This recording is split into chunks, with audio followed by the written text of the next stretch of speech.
চরিত্রটা একদম নতুন ইন্সপেক্টর, যার অভিজ্ঞতা একদম নেই বললে চলে। সে কিভাবে কেসটা সলভ করছে বা আদৌ করতে পারছে কিনা, এই যাবতীয় প্রশ্ন জানতে হলে আপনাকে সিনেমাটা যে অবস্থা দেখে নিতে হবে। ছবিটা হিন্দিতে আপনারা সেখানে দেখতে পেয়ে যাবেন এবং ডাবিংটা বলবো যে একটা ডিসেন্ট, একটা স্ট্যান্ডার্ড ডাবিং হয়েছে। ছবির মধ্যে আমার কাছে বেশ কিছু ভালো দিক রয়েছে এবং কিছু সামান্য ইস্যুস রয়েছে। ভালো দিকগুলো কি সেগুলো বলে নিই।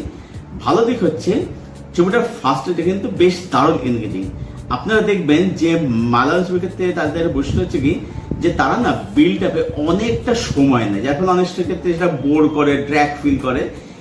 এখানে সেটা কিন্তু আপনি পাবেন না। এই ছবিটা খুব তাড়াতাড়ি মূল কনফ্লিক্ট পর্যন্ত ঢুকে পড়ে এবং যেহেতু একের পর এক ইভেন্ট যেহেতু হচ্ছে, সেখানে আপনি কিন্তু বোর ফিল করছেন না, আপনি কিন্তু একদম ছবিটা টানা দেখে যাচ্ছেন। এটা হলো প্রথম। দ্বিতীয় হচ্ছে, হ্যালো এভরিওয়ান, আমি সৌভিক, ওয়েলকাম টু সিনেগানি। এই ভিডিওতে রিভিউ করব মালায়ালাম সিনেমা ধৃতম নিয়ে। এই ছবিটা বেশ অনেকদিন আগেই স্ট্রিম করে গেছে জিও হটস্টারে। আমি জানি ছবিটা দেখতে আমার অনেকটা দেরি হলো। অ্যাকচুয়ালি বিষয়টা হচ্ছে যে যেহেতু এখন প্রচুর কন্টেন্ট রিলিজ করতে থাকে এবং যেহেতু পর্যন্ত দেখে আমাদের রিভিউ করতে হয়, তো সেই কারণেই কোনো কারণে সামহাও এটা মিস হয়ে গেছিলো। ছবিটার কথা শুনেছিলাম, ছবিটা জানতাম, ছবিটার অনেক রিভিউ আমি শুনেছি, দেখেওছি আর কি। তো ছবিটা ফাইনাল দিয়ে ছবিটা আমার কিরকম লাগলো। Directed by Martin Joseph. তো এই পরিচালকের এটা হচ্ছে প্রথম ছবি।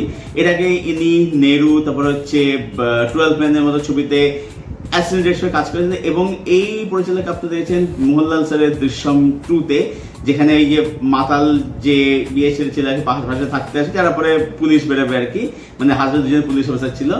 তো তিনি হচ্ছেন এই পরিচালক যিনি দৃশ্যমে অভিনয় করেছিলেন আর কি। তো দ্বিতীয় ছবিটা কিরকম হতো, সেন নিগম ছবিটার মধ্যে লিড চরিত্রে। তো এই ছবি যেটা প্রিমাইস, সেটা কিন্তু আমার বেশ ইন্টারেস্টিং হলো। প্রিমাইসটা হচ্ছে কি যে একটা শহর যেখানে কোনো ক্রাইম হয় না, একদম শান্ত সুন্দর শহর, যেখানে সেন নিগমের ক্যারেক্টারে যে পুলিশ ইন্সপেক্টর, সে একদম প্রথম নতুন পোস্টিং হয়ে আসছে।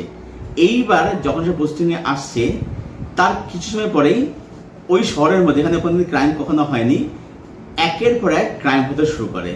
মার্ডার হচ্ছে, ব্যাংক ডাকাতি হচ্ছে, এরকম নানা রকম ছিনতাই, তারপর হচ্ছে এটিএম লুট, এরকম নানা রকম ক্রাইম সেখানে হচ্ছে। এবার এই ক্রাইমগুলো, এগুলো কি প্রত্যেকটা পৃথক পৃথক ক্রাইম, নাকি এই ক্রাইমগুলোর মধ্যে একটা কমন লিঙ্ক আছে, একটা যোগসূত্র আছে? তো যদি যোগসূত্র থেকে থাকে, সেটা কিভাবে আছে? এবং এই যে ইন্সপেক্টর সেন নিগমের চরিত্রটা একদম নতুন ইন্সপেক্টর, যার অভিজ্ঞতা একদম নেই বললে চলে, সে কিভাবে কেসটা সলভ করছে বা আদৌ করতে পারছে কিনা, এই যাবতীয় প্রশ্ন জানতে হলে আপনাকে সিনেমাটা যে অবস্থায় দেখে নিতে হবে। ছবিটা হিন্দিতে আপনারা সেখানে দেখতে পেয়ে যাবেন এবং ডাবিংটা বলবো যে একটা ডিসেন্ট, একটা স্ট্যান্ডার্ড ডাবিং হয়েছে। ছবির মধ্যে আমার কাছে বেশ কিছু ভালো দিক রয়েছে এবং কিছু সামান্য ইস্যুস রয়েছে। ভালো দিকগুলো কি সেগুলো বলে নিই।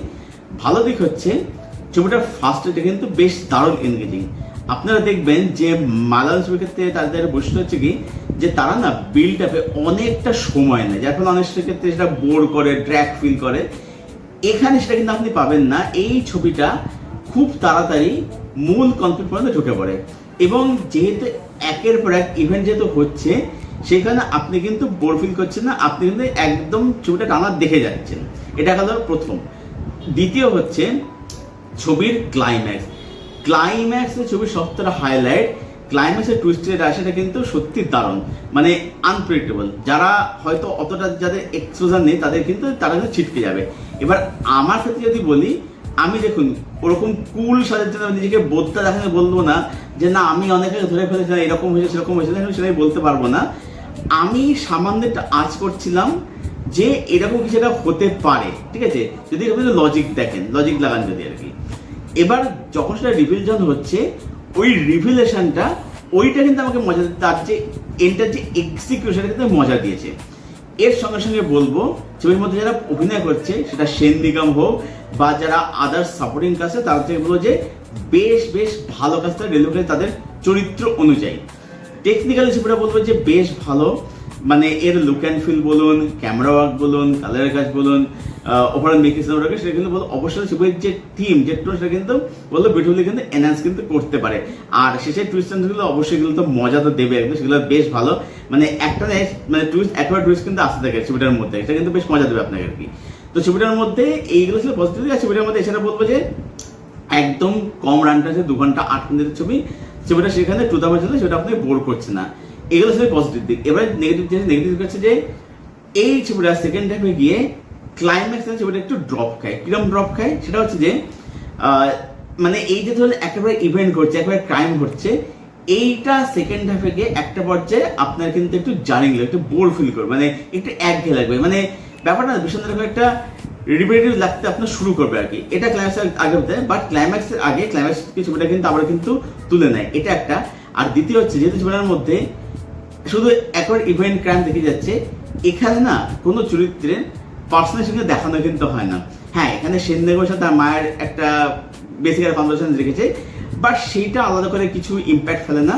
মানে এখানে চরিত্রের সঙ্গে আপনি জুড়বেন যে যেহেতু এদের পার্সোনাল লাইফ সময় দেখানো হবে, যেহেতু আমরা এই চরিত্রের সঙ্গে জানতে চাই পারছি না, যে কারণে কি হয় এই ক্যারেক্টারের সাথে বা প্রোটাগনিস্টের সঙ্গে খুব একটা কিন্তু জুড়তে কিন্তু পারা যায় না। যেমন ইমোশনাল কোশ্চেনটা বলবো যে একটু কম রয়েছে, তো এটাই ছবিটা ড্রব্যাক আর কি। তো ওভারঅল বলবো যে দ্রিদম এই ছবিটা এটা কিন্তু একটা বেশ ভালো সিনেমা, বাট এই ছবিটা কিন্তু কখনই একটা মাস্টার সিনেমা নয়।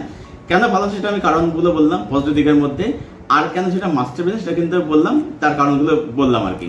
তবে ছবিটার মধ্যে ফুল পোটেনশিয়াল ছিল, ছবিটা একটা দারুণ মাস্টার ছবি হওয়ার, বা সেটা হতে পারে না, বাট স্টিল বলবো it's a very good film, খুব ভালো একটা সিনেমা, যেটা আপনারা দেখুন। হ্যাঁ, আরো ভালো হতো ছবিটা সেই প্লটের মধ্যে পোটেনশিয়াল ছিল।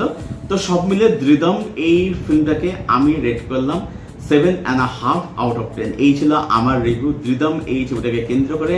যারা ছবিটা এখনো পর্যন্ত দেখেননি, হটস্টারে যান, দেখুন, হাইলি রেকমেন্ড ছবিটা দেখার জন্য। দেখুন এবং দেখে জানার কমেন্ট করে ছবিটা কিরকম লাগলো। আর যাদের ছবিটা দেখা হয়ে গেছে, ছবিটা যারা দেখে ফেলেছেন অলরেডি, আপনাদের ওপিনিয়ন জানানোর কমেন্ট করে প্লিজ। আপনাদের কমেন্টের উত্তর আমি অবশ্যই দেবো। আর এই ভিডিওটা ভালো লাগলে ভিডিওটাকে অবশ্যই লাইক করবেন, শেয়ার করে চ্যানেলটাকে অবশ্যই সাবস্ক্রাইব করে চলুন। ভিডিও এখানে শেষ করছি, দেখা হচ্ছে আপনার সঙ্গে পরের কোনো ভিডিওতে। Till then stay best, stay healthy, keep watching good content.